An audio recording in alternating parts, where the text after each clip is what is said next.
et nder coalition o Allah waɗani min mbaɗoy présenté tout le monde mais woodi kalɓe woodi keddiɓe inchallah dans les autres étapes goro heɓoyat son droit à la parole. Mais je voulais présenter aussi deux de mes jeunes frères qui ont quitté la France pour venir nous appuyer.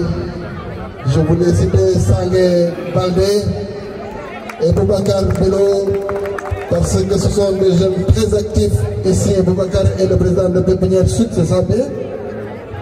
Et Sangué est connu à 6 kilos comme un leader incontesté.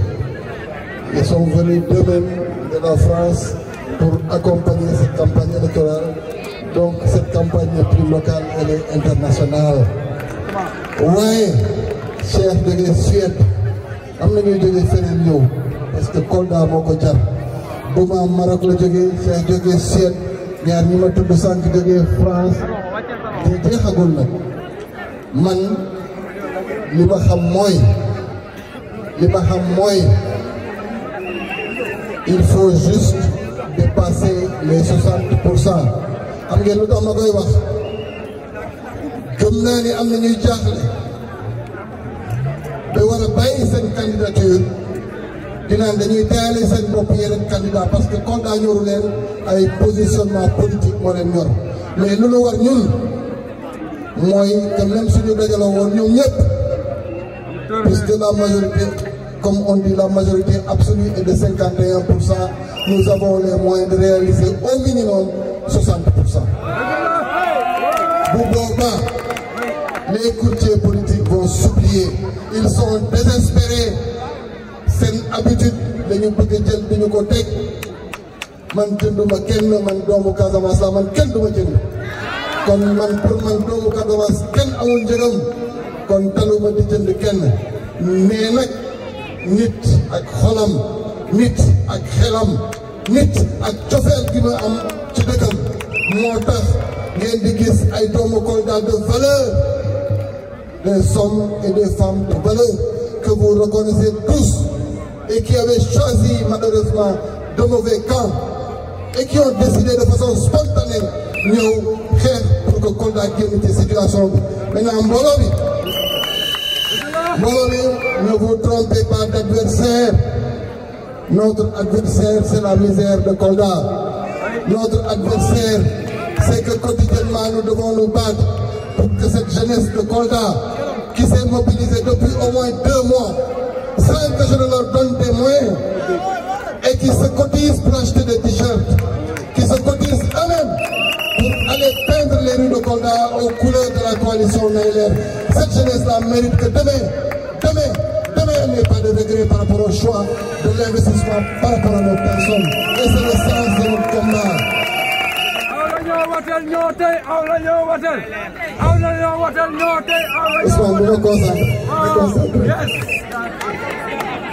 Bravo à ces jeunes-là, je suis fier de vous. J'ai la chair de poule quand je vous vois au quotidien arborer fièrement les couleurs de la coalition Nailer. Nous falloir filles, on a de très grands leaders. Moi je dis que dans ma coalition, il y a au moins légitimement 12 personnes qui auraient pu prétendre au fauteuil de maire et qui n'allaient pas rougir de leurs résultats. Ils sont là. Il y en a qui sont maires, il y en a qui sont candidats, qui étaient candidats aux élections de 2014 et qui avaient un excellent score. Mais nous devons faire des bopp parce que la cause que nous défendons est plus grande que nos personnes, elle est plus grande que nos destins personnels, c'est la cause de Kolda. Au nom de tout ça, notre don de nos personnes, pour Kolda doit être constant, qu'on s'oublie, comme on a fait le choix de s'oublier pour une cause plus grande que nous, qui est la cause de Kolda. Au nom de ça, dites merci à ces femmes qui nous rencontrent au quotidien et qui n'ont pas à rougir aussi d'être avec nous. Wallahi sant naa leen gërëm naa leen. ñun nañu coupé courant bu tere ñu toog. coupé nañ courant terewul Macky Sall toog en 2012 donc au contraire c'est prémonitoire waaye nag il ne faut pas que nous ayons la quantité et la qualité et que nous ne traversions pas l'étape du 23 janvier. L'essai chez les rugbyman doit être transformé. Sama doom yi, sama rakk yi, les jeunes, allez retirer vos cartes. Ce ne sont que les armes là que vous avez pour le 23 janvier. Et reconnaissez les couleurs jaune et marron avec cette balance qui nous distingue des autres. Avec cette balance, ils sont désespérés. Ils vont même jusqu'à faire croire dans leur discours que, en réalité, ils pourront espérer une confusion puisque Moussa Baldé va aller avec le bulletin marron et beige dans le département. Ils espèrent qu'ils pourront jouer sur cette confusion-là pour que demain, eux, ils engagent des suffrages à Kolda. Mais c'est peine perdue. Nous allons mener le combat de la conscientisation de Kolda au quotidien. Notre détermination est sans faille. Parce que Kolda Mokodjar,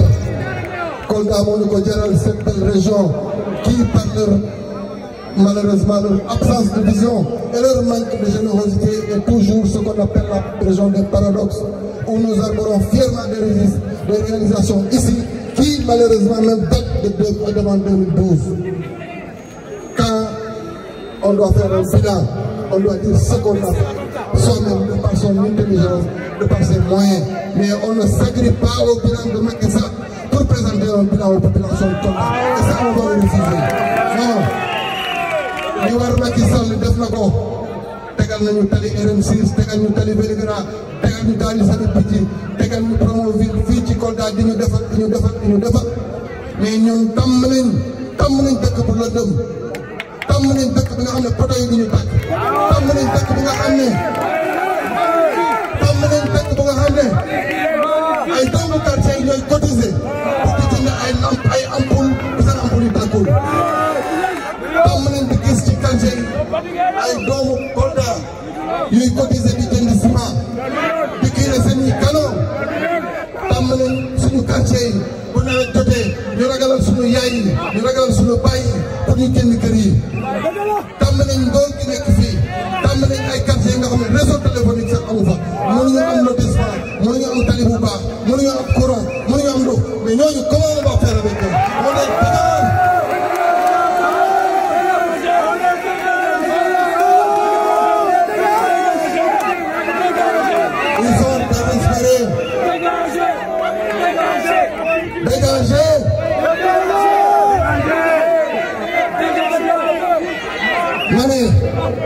jigéenu Kolda yi sonn nañ.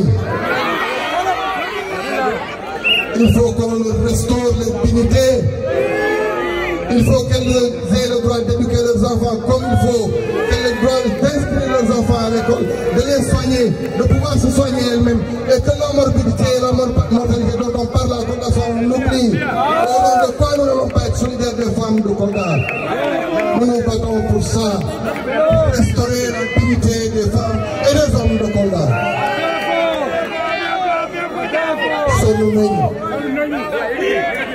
sonn nañ ci dëkk bu nga xam ne ay xale ñooy mobilisé wu tuddee seen bopp société civile di xeex suñu ay place di xeex di naan centre de santé yi amuñu sax ventilateur de salle d'hospitalisation du dëkk du yoon. am nañ sonn nañ ci ay nit yi nga xam ne amuñu yéene def amuñu yéene defal boo defee ñuy naan ñeneen waa Mame Boye laaj leen ko fu mu jëlee lu mu def yéene la te sunu borom yéene rek lay mën tëdd.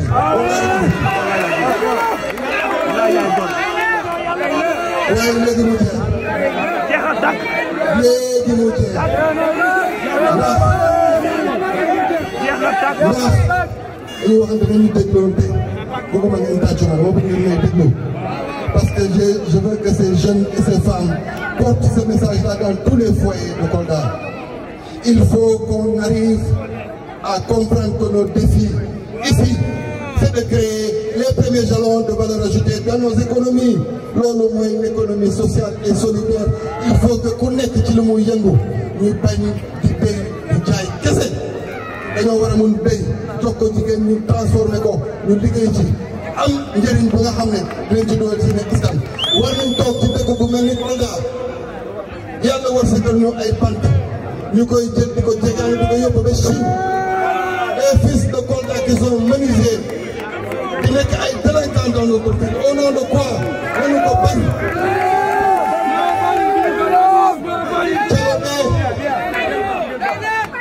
Caloɗe ndeɗon saare ɓiɓɓe meɗen e liggoo koɓe bara jemma ɓe naɗɗaynondire wonde foore pour ɓe tawa ko mbawa liggoyade e nder galleji mumen ɓe naɓa nafa galleji mumen ce n'est pas normal il faut être solidaire de Kolda yimɓe ɓe baalama liggade baalama nafde baalama sarede yaha yeeso ko Kolda yeeso wiya Kolda yeeso et c'est possible billahi wallahi si nous on gagne ici le 23 janvier aucun de vos enfants étudiants ne souffrira dans nos universités. Ça c'est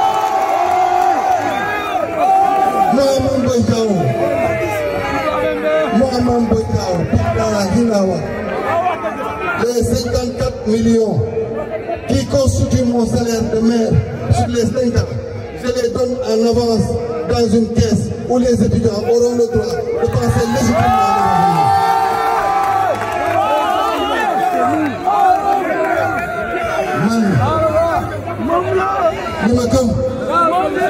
li ma gëm mooy ñii ñooy suñu avenir moom la ñu jox kenn si ñoom mooy nekk tous les jours mais gëm naa ni ci biir buñ leen jàppale ñii ñoo ñuy gën ëllëg kon soyons solidaires de nos étudiants soyons solidaires de nos élèves soyons solidaires de toutes les personnes qui au quotidien les artisans les éleveurs les agriculteurs tous les métiers qui se battent chaque jour di bëgg a changer Kolda loolu mooy suñu xeex kon nag sama xale yi lay waxal vous avez créé de très beaux challenges ba ngeen jàppee fii sunu maire Mame Boye mooy sunu maire bu ngeen ko defee bu ngeen ko defee Sénégal ñëpp leen topp ndax macha allah da ngeen a taaru góor ak jigéen da ngeen a rafet finalement c'est d'autres jeunes du Sénégal qui faisaient comme vous. C'est beau ça, merci. Ouais, votre challenge, c'est de parler à nos pères et nos mères qui sont dans une situation de vulnérabilité. Ñooñu rek ñun gis nañ fi ay syndicat ay nit yi nga xam ne obligatoirement bàlleen ma bëgguma tudd tur mais Zal Diédhiou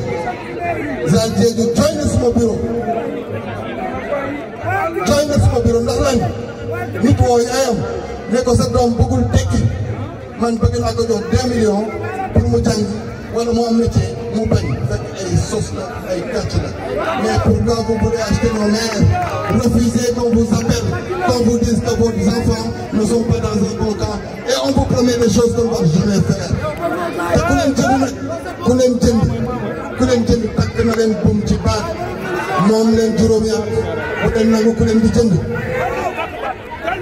ñoom ñoo sonn di wax ni ñun ñu ngi jéem a jënd ay militants moi je donne man sama bureau sax ku fay dugg doo bàyyi téléphone ci biti ndax man nëppatuwuma man rus naa jënd nit ñoom ñoo ko doon jéem a def sottiwul léegi nag ils retournent leur propre faiblesse pour di ñu ko jiiñ dans les réseaux sociaux mais du ma leen tantu ni ma ko waxee woon talu ma leen mbooloo mi tey leen tàmbale bu soobee yàlla nous ferons des caravanes que personne n'osera faire à Kolda.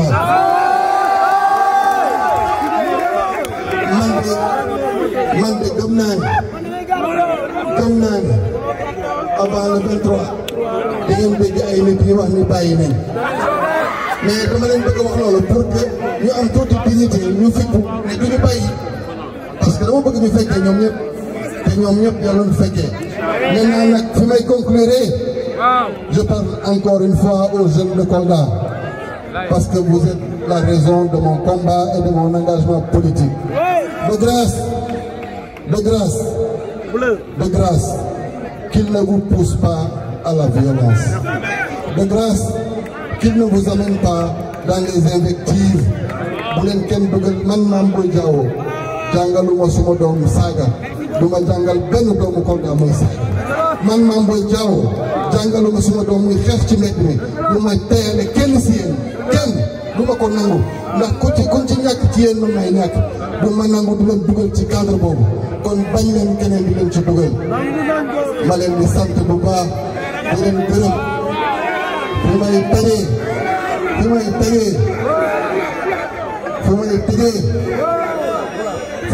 may tëjee mooy tey am na ay nit yu bëri yu nga xam ne waroon nañu wax fii ñu fekk si nañ ñu nekkoon ginnaaw le ministre de l'agriculture le ministre Moussa Baldé qui est mon candidat au conseil départemental de Kolda yàlla def sottiwul waaye bu soobee yàlla dinañ ko def ndax njaboot bi yëpp benn la ma ko ci sant bu baax di ko gërëm di sant bu baax nag Bouba tu dois être fatigué ndax tey ñëw nañ gars yi ñëw nañ yéeg bi ci terrasse kër gi waaye place bee ko jar place yu barke la ma lay nuyu nga xam ni yow suñu kilifa nga suñu mag nga et j'étais fier de te voir assister jusqu'à cette heure tardive à notre meeting. Salaamaaleykum wa rahmatullah yàlla nu yàlla may ndaw